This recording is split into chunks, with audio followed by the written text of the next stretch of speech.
সুপ্রভাত বন্ধুরা, মৌসুমের সংসারে নতুন একটা ব্লগে তোমাদেরকে স্বাগত জানাই। আজকে অনেকটা সকালে উঠেছি, কেন আজকে আমাদের এখানে ভোট। তাই সমস্ত কাজ করে তারপর ভোটের লাইনে গিয়ে দাঁড়াতে হবে। তাই সকালে তাড়াতাড়ি উঠেছি। তাড়াতাড়ি উঠে সব কাজ, সকালের কাজ মোটামুটি হয়ে গেছে। এখন আমি পুজো দিতে বসেছি। ওই যে মালা করতে রোজই ইচ্ছা করে যে বসবো পুজো দিতে, মার জন্য একটা মালা করব না, তাই হাতে ফুল গাঁথতে বসে গেছি মালা করতে।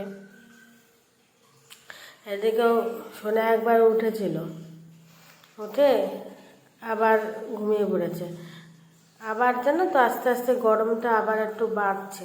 বৃষ্টি হওয়ার কথা, কিন্তু এই মোবাইলে, কাগজে, টিভিতে, নেটে এতেই বৃষ্টি হয়ে যাচ্ছে। রিয়েল লাইফে আর বৃষ্টি হচ্ছে না। যা হয়েছে ওই 2-1 দিন হয়েছে, আবার গরম ঠিক আগের মতনই পড়ে যাচ্ছে। এই গরমে ভাবছি সোনারে নিয়ে তো যাব, গিয়ে লাইনে দাঁড়াতে দেবে।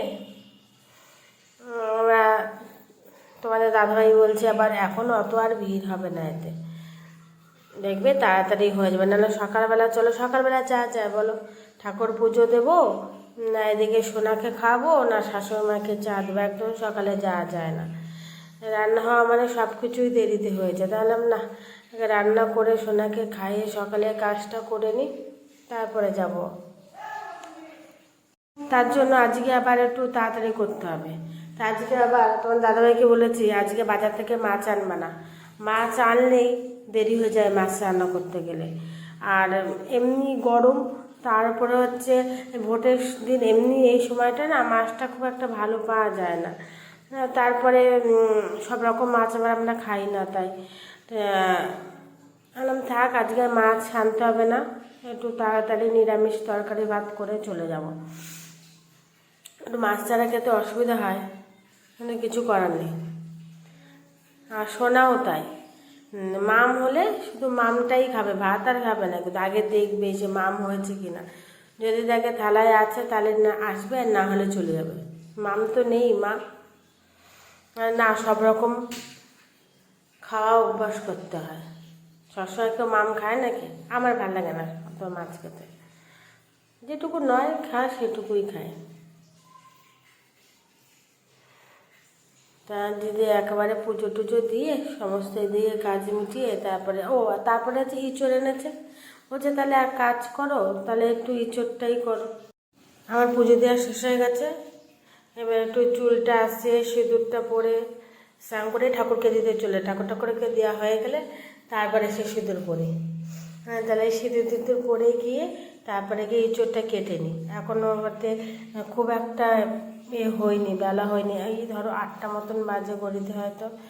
তাহলে ইঁচড়টা কেটে নিই, ইঁচড় কাটতে সময় লাগবে তো না, বাবু এখনও ঘুমাচ্ছে, না হলে না ভোটের কাজে গিয়ে ঘুরঘুর করবে আর আমার অসুবিধা হয় খুব। তাহলে এক কাজ করি, ইঁচড়টা কেটে নিই তাড়াতাড়ি করে, পরে কেটে নিই। তাহলে এদিকে দিদিভাই এসেছে, দিদিভাইয়ের এখানে ভোট, তা দিদিভাই এসেছে। তা দিদিভাই মার ঘরে কাজ করছে, তাহলে আমি তাহলে ইঁচড়টা এইভাবে কেটে নিই। তাহলে একটু কাজ বাকি আছে, তাহলে একটু পরে চা করবো তো, তার জন্য ইঁচড়টা কেটে নিই আগে। সোনা নড়ছে মাঝে মাঝে, হয়তো খুব শিগগিরই উঠে যাবে, হয়তো কাটতে পুরোটা কাটতেও পারবো না, হয়তো উঠে বসে থাকবে। আর কি, ওকে নিয়েই আমার সমস্ত কাজ করতে হয় সংসারে।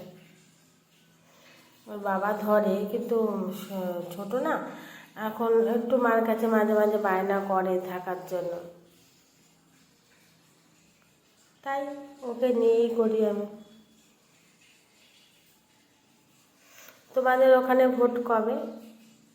এক এক জায়গায় এক এক সময় ভোট। আমাদের এখানে যেমন নদিয়া তাহিরপুর, এখানে আজকে ভোট। আমাদের যেমন আমার বাপের বাড়িতে, সেটি হচ্ছে কলকাতাতে, নিবরাকপুরে, সেই ভোটটা আবার জুন মাসের 1 তারিখে। তো সব জায়গা তো সমান না। আজকে কিন্তু সকাল থেকেই বেশ একটা মেঘলা একটু মেঘলা, আর গরম দিচ্ছে খুব, আর তার মধ্যে কারেন্ট থাকছে না, খুব একটা বাজে পরিস্থিতির মধ্যে একদম। আর ভোটের সময় প্রত্যেকবারই যেন খুব খুব গরম দেয়। এখন জানি না এটা আমার চিন্তাধারা নাকি। ভোট হলে আমাদের বাড়িতে না আমার বাবা মা সকালবেলা উঠে ভোট দিয়ে আসে। এই ধরো 6টার সময় বেরিয়ে যায়, 6টা সাড়ে 6টার সময়। আমাদের ওই বাড়িতে অনেক লোক, প্রায় 20-22 জনের ফ্যামিলি। ওই 2-4 জন গেলেই হয়ে যায়, সবার লাইন রেখে দেয়। সকালবেলা তো অতটা ভিড় হয় না। হাতে তেল মেখে নিয়েছি ইঁচড় কাটবো বলে, তা সকালবেলা উঠে যায়। বিয়ের আগে আমার বাবা প্রত্যেকবার ওই যে কবার ভোট পেয়েছি বিয়ের আগে আমার বাবা ডাকতো, এমন চল সকাল সকাল ভোটটাকে দিয়ে আসে। দূর, সকালবেলা 6টার সময় উঠে চোখ মুছতে মুছতে ভোট দিতে যাচ্ছে, আমি যাবো না, তুমি চলে যাও। মা বারণ করতো, থাক না, ও যখন যায় দেবে, তুমি চলো। মা আর বাবা সকালবেলা গিয়ে ভোটটা দিয়ে আসতো, কারণ বেলাতে টাইম পাবে না তো মা। ভোট মানে মনে হচ্ছে একটা হলিডের মতন, জানো তো আমাদের দিকটাতে। আমাদের বাড়িতেও বলতে পারো, ভোটের দিনকে সকালবেলা ভোট দিয়েছে, সেই খাওয়া দাওয়া, এলাই খাওয়া দাওয়া হলিডের মতো। আসলে আমার বাবা তো একটু বাইরে বাইরে কাজ করে, এবারে এরকম অকেশানে বাড়ি আসে, ধরো 2 মাস 3 মাস 4 মাস অন্তর বাড়ি আসে। এইবার এই ভোটটাও একটা অকেশানের মতনই পড়ে যাচ্ছে যে বাড়ি আসতে পারে। তাই বাড়ির রান্না বাইরের রান্নার মধ্যে তো পার্থক্য আছে। তাই তখন বাড়ি আসলে পর আমার মাকে বলে এটা করতে, খাবে একটুখানি, অনেক কিছু করতে হয়। তাহলে ভোটটা ঠিক একটা ওই বাড়িতে বলতে পারো একটা অকেশানের মতো। সকালবেলা দিয়ে এসে রান্না টান্না, মাংস মাছ রান্না অনেক কিছু করে মা। আমি যাই পরে, এই ধরো 11টা সাড়ে 11টার দিকে যাই ভোট দিতে। বলতে বলতে দেখেছো আমার সোনাও উঠে গেছে, জানে আমি এখানে আছি, ঠিক উঠে চলে আসছে আমার কাছে। তা বায়না করছে না, মোবাইলটার দিকে তাকিয়ে আছে। কি করছো মা এটা তুমি? মানে তরকারি কাছে তুই কাটবি? সে না, আমার হাত কেটে যাবে কাটলে।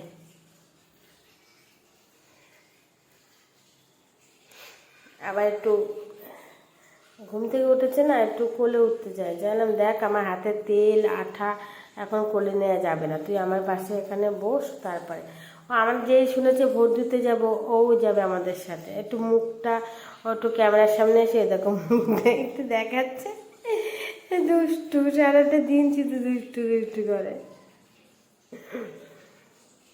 ভালো লাগে, বলে ও মা ভিডি করবো না ভিডি। আমরা ভোট দিতে যাবো, ওকে কার কাছে রেখে যাবো? ওকেও নিয়ে যাবো আমাদের সঙ্গে করে। দিদি কি যাবি আমাদের সাথে ভোট দিতে? বলছে হ্যাঁ। কার কাছে রেখে যাও বলো? আমার শাশুড়ি মা, আমি, দিদি ভাই আর হাজব্যান্ড। বলছে একসাথেই যাব, একসাথেই ভোট দিয়ে যাব, হয়তো 2জন আগে যাবে 2জন পরে যাবে।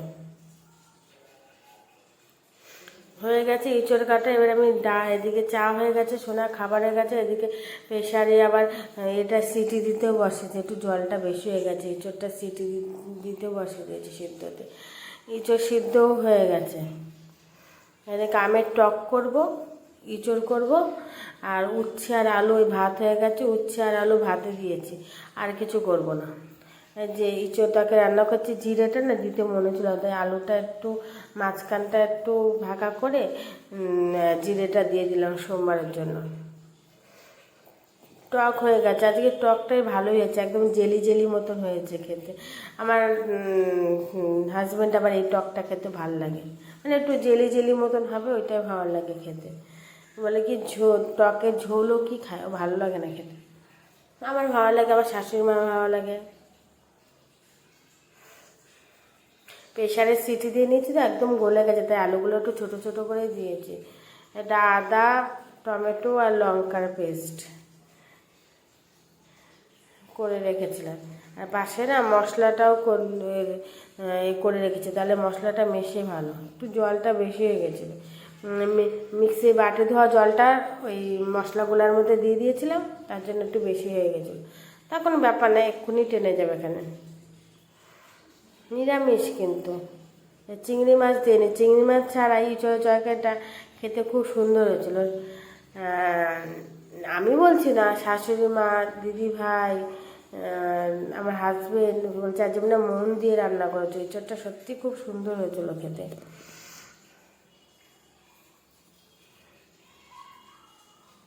ইঁচড়টা খুব ভালো, দানাওয়ালা ইঁচড়, একদম 2টো সিটি দিয়েছি, একদম গলে গেছে একদম ইঁচড়টা, খুব সুন্দর ইঁচড়টা। রান্নাবান্না করে ভেবেছিলাম রান্নাবান্না করে যাব, তা দিদিভাইরা বলছে রান্নাবান্না করে একেবারে খেয়ে দিয়ে যাই। যাই হোক, রান্নাবান্না করে খেয়ে দিয়ে যাব, তা আবার দিদিভাই শাশুড়ি মা বলছেন যে তাহলে তো আবার আস্তে আস্তে যদি অনেক ভিড় হয় তাহলে সোনার খাবারে তো দেরি হয়ে যাবে। আমি ভেবে দেখলাম তাও ঠিক, এক জায়গায় গেলে পিছনে কাজ রেখে যাওয়া যায় না, তাই তাড়াতাড়ি করে আমি কাজগুলো করে নিয়েছি। দিদিভাই বলছে বলো কী করতে হবে, আমি কিছুটা করে দিই। এই যে গরম মশলা দিলাম, ঘি দিলাম, এবার নামিয়ে নেবো। একদম শুকনো শুকনো ভালো লাগে না, একটু গা মাখা ভালো লাগে। না না, কিছু করতে হবে না, করতে চেয়েছিল আমি করতে দিই না, তুমি শুধু তোমার বাবারে ধরো, আমি তাড়াতাড়ি করে কাজগুলো করে নিই। ঘি দিয়ে দিলাম।